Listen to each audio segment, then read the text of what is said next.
मी सौ प्रेमा खांडवे मनस्पर्शी साहित्य परिवार द्वारा आयोजित कथेच्या मळ्यात रमताना या उपक्रमाअंतर्गत मी माझ्या विनोदी कथेचे अभिवाचन करणार आहे।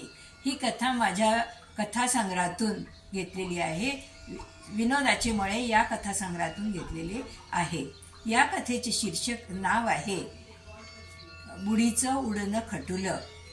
माझी कथा आपणास आवडल्यास लाईक करा, शेअर करा, सबस्क्राईब करा। ऐका तर मग बुढीचं उडणं खटुलं। सांजची वेळ झाली आणि पिंपळगावच्या पारावर गप्पाष्टकी मंडळींची गर्दी जमू लागली।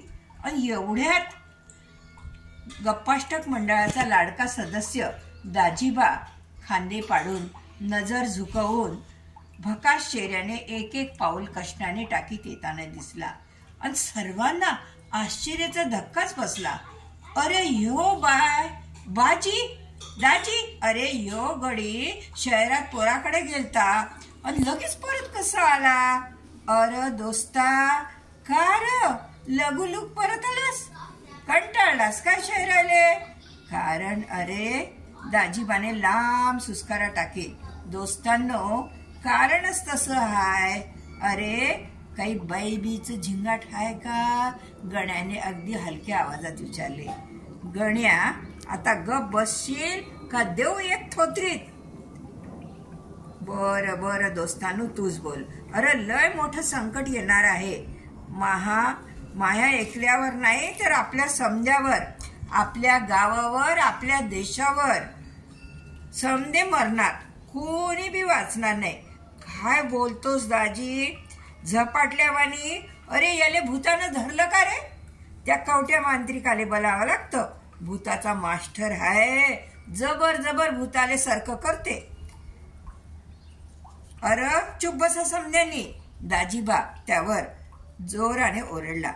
महा ऐकान का आपलीच गिटपीट लावान? ऐकान गुमान। म्या तालुक्याले गेलतो, तिथसा काय ऐकलं तर एक आभायात बुढीचं उडणं खटुलं हाय आणि ते लई मोठं, म्हणजे 10-15 बिल्डिंगा एवढं मोठं आणि हनुमानाच्या शेपटीगत लांबच लांब आहे। ते कुठं उडता कुठं बी पडलं तर त्याची खाली मोठा खड्डा होणार आणि समधी माणसं जमिनीत गाडली जाणार, कोणी बी वाचणार नाही। शहरात 8 दिवस सुट्टी जाहीर केली आहे म्हणून शांतरमयी लगुलग घरी निघून आलो आणि पोराले बी बोलावलं। मरायचंच हाय तर समजे संकटच मरू ना। अरे काय सांगतोस दाजीबा? देवा शपथ खरं, आता मरणाच्या दारी खोटं काहून बोलीन? बर, आता त्या उडणं खटुल्याले एक नाव बी हाय, काय लाभ का काय तरी म्हणतेत त्याले। म्या आपलं बुढीचं उडणं खटुलच म्हणतो। अरे देवा, काय हे आखरीत? म्या आपलं समजाले सांगून झालं, चला सरपंचाले सांगू। अरे काय र, माया घरी काही मोर्चा गिरचा आणला का? सरपंच हा दाजी बाबा का काय सांगतोय? काय रे, काय म्हणतोस? सरपंच, शहरामध्ये एक बुढीचं उडणं खटुलं आभायात फिरून राहिलं आहे। ते लई मोठं हाय आणि ते जिथं बी पडन तिथं समधी माणसं जमिनीत गाडली जाणार। काय पीत तर सांगतोस? काय फोकनाड्या बिकनाड्यात आणतोस का? नाही ओ सरपंच, आता मरणाच्या दारी खोटं काहून बोलीन? 8 दिवसाची शहरात सुट्टी जाहीर केली आहे असं, मग आपल्या पिंपळ गावात बी मी 8 दिवसाची सुट्टी जाहीर करतो। समद काम बंद, फक्त देवळात पूजा करा आणि देवाले गारानं घाला। कुणी बी रातच्याले घराबाहेर झोपू नका। सरपंच, आम्ही बाजीवर झोपू का बाजी खाली झोपू? अरे बयाळा, काय पण बोलतोस? अरे बराबर आहे गण्याचं, बुढीचं उडणं खटुलं घरामध्ये घुसलं तर लपून बसाले बेस राहील ना, वय ना सरपंच? दुसऱ्या दिवशी गावात जिकडे तिकडे उडणं खटुल्याच्याच गोष्टी सुरू। माणसांनी बाजार फुलला होता, दुकानांची दारं सत्ताड उघडी केली गेली होती आणि या र या गावाल्यानो या, जे लागल ते घेऊन जा, फुकटात घेऊन जा। अरे का करायचं माल ठेवून? मराचंच हाय तर लोकाले फुक्कट देऊन मरावं आणि पुण्यगाठीला बांधावं, स्वर्गात जागा तरी भेटल ना, असं म्हणून जिकडे तिकडे स्वर्गाचं शेटिंग लावण्यासाठी स्पर्धा सुरू झाली. हरबा, तू हो कर्ज म्या माफ केलं बा, पण चित्रगुप्त विचारीन ना तवा सांगजो, तवा माया पुण्याचं काम सांगजो. वय वय सांगतो बेरकी, हरबा डोळे बारीक करीत बोलला. काही नास्तिक लोक मात्र चार्वाक तत्वज्ञानाप्रमाणे खाओ पिओ ऐश करो यानुसार मटण दारू मौज मजा करू लागले.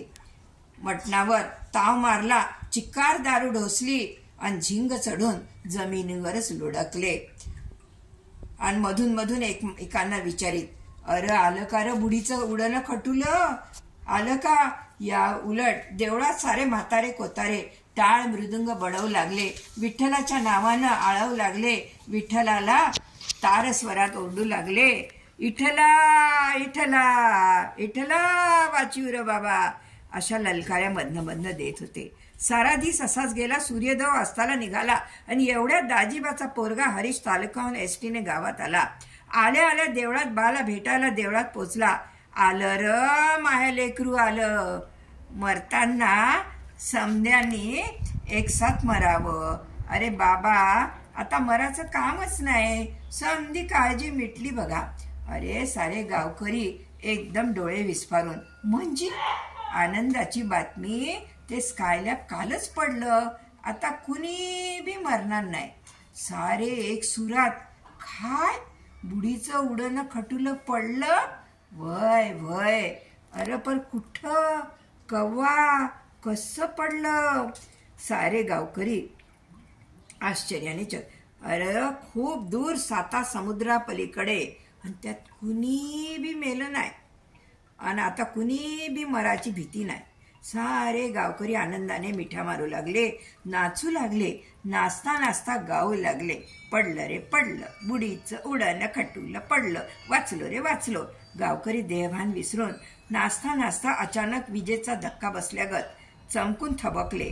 अरे पण समजा पैका पुंजी संपली रे. अरे काय हरकत आहे, हातपाय शाबूत आहे ना, सिर सलामत तर पगडी 50, कमवू की पैसा. पडलं रे पडलं, बुडीचं उडणं खटुलं पडलं. धन्यवाद.